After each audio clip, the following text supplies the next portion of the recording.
Now opener, brain tumours now claim more young lives than any other form of cancer. The tumour rate has increased by a staggering 21% in just a decade. One of our leading surgeons is worried about a link with the growing use of mobile phones and other electrical equipment. For months afterwards, I thought I could never be afraid of death anymore because my 7-year-old daughter has faced it so bravely and with such dignity.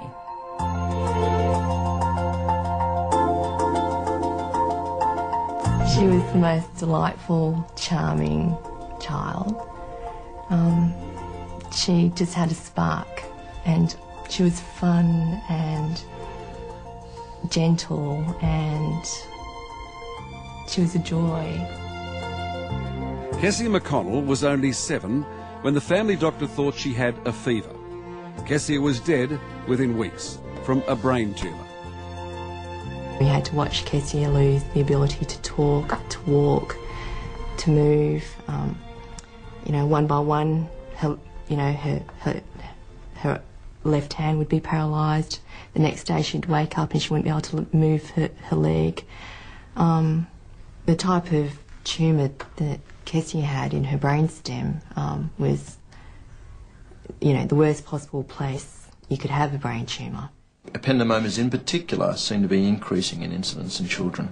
Charlie Teo is a preeminent neurosurgeon. He specialises in children's brains.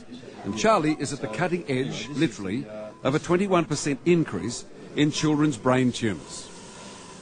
I think that EMR, mobile phones and other electrical appliances may have something to do with the increased incidence that we're seeing. What advice do you give your children? Oh, Ray, this is a very sore point. My daughter just got a mobile phone, and I was so against it. It was a real sore point in the family. How old is she, Charlie? She's 12. So she's in that vulnerable age? Oh, very vulnerable. Her brain is still developing, and I'm really very upset that she's got one. So mobile telephones or telephone wires or computers? Absolutely. I mean, you're exposed to EMR, electromagnetic radiation, that you're not even aware of. The wires in the walls of your home emit EMR of a certain frequency that could be dangerous. The electrical appliances, not only computers, but all electrical appliances like electric blankets and bedside clocks, certainly mobile phones and certainly high tensile electrical wires. And your belief is that children are more susceptible? Yeah, that's my personal belief, that there may be an association between EMR exposure and the development of brain cancer.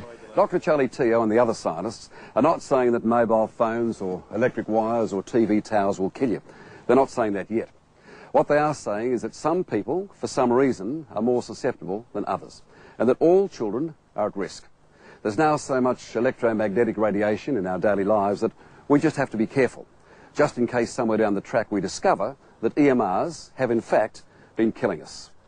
I don't think there are any guarantees. I don't think the industry can give a guarantee, and certainly our scientists are not prepared to do that. Senator Lynn Allison spent a year listening to the scientists, trying to find out what the risks are. What she discovered is that there's good reason to worry. We are a bit awash now in radio frequency and radio waves generally, and we're not altogether sure what effect that has on us. Senator, were you surprised to learn that brain tumours have now taken over from leukaemia as the biggest cause of death amongst children? I think that's awful, but it's consistent with studies of in Europe and the UK, where there's been a 40% increase across the board of brain tumours over the last 20 years. Across the other side of Canberra, Jeff and Denise are still coming to terms with the loss of Kessie. Denise searched hospital and medical records, compiling the report that found brain tumours are now the biggest cancer killer of children. I wouldn't move in next to a telecom tower or a mobile phone tower, and certainly if there were heavy-duty electrical wires, I'd be very uncomfortable. You could talk yourself into the ground, wondering how or why.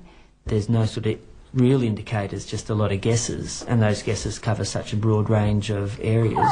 You'd go mad trying to control your environment because you just don't know what it is.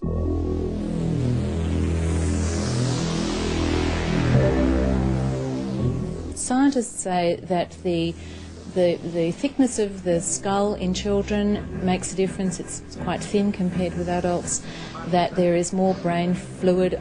The radio frequencies can travel through the brain more easily. When patients come in with a brain cancer, I often say to them, you know, your cancer's on the right side of your brain, it's in the area just above your ear. Can you tell me if you feel that you've had more exposure than most people to mobile phones? And I am surprised that most people say, yes, you know, I've used my phone continuously for the last 7 years and it's always stuck to my ear on this side. Well, that's where the cancer is. This is unfortunately a very cruel disease that affects people at all age groups. I've done a baby, a one-day-old baby with a malignant brain tumour, and it's the greatest cancer killer in children, and that's why I think we really need to be aware of it and start putting some more effort into it. The thing I've learned is that there's nothing harder that I will ever face in life than holding my daughter as she dies. I think I'm different in some ways in terms of how I approach problems, and they're not anything compared to actually looking at your daughter as she breathes her last breath. And for more information on Charlie Teo's research, please go to our website 9msn.com.au/ACA.